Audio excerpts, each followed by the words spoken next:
В Сосногорском районе стартовало обсуждение проектов, предлагаемых к реализации в рамках народного бюджета в 2022 году. Первые собрания прошли в Доме детского творчества и Доме культуры «Горизонт». Активным горожанам представили проекты из сферы культуры и благоустройства. Анастасия Цюрнина узнала подробности.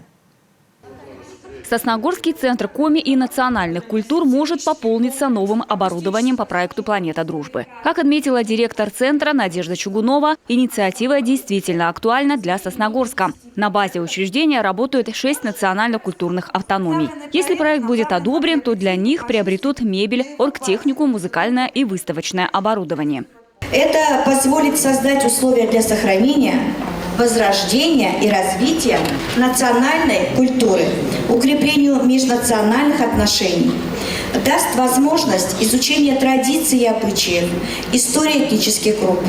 Оснащение центра позволит разрабатывать информационные буклеты, афиши о деятельности учреждения, о мероприятиях, выставках.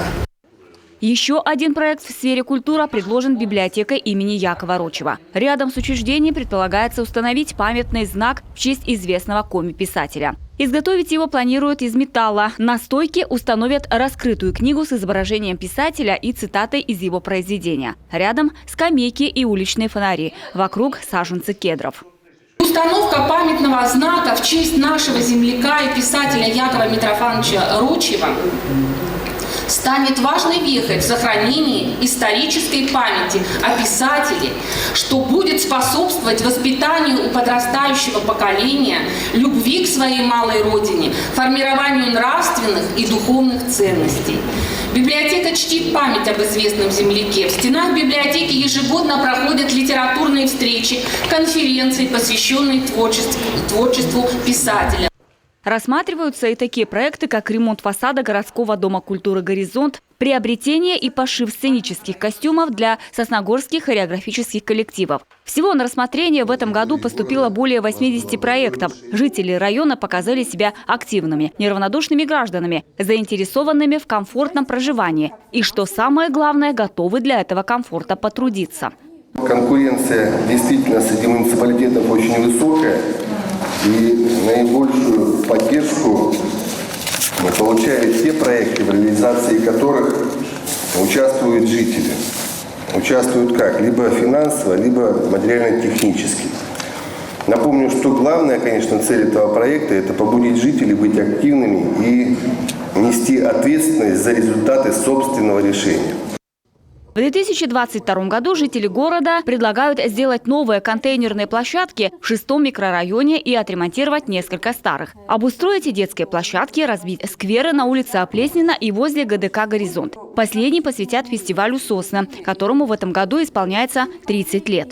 Идея сквера состоит в том, чтобы жители города, его гости могли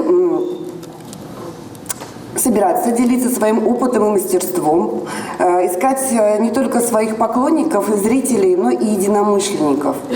Таким образом, будущий сквер будет выполнять роль не только места проведения досуга, он также будет, этот сквер, выполнять еще и такую некую образовательную и воспитательную роль.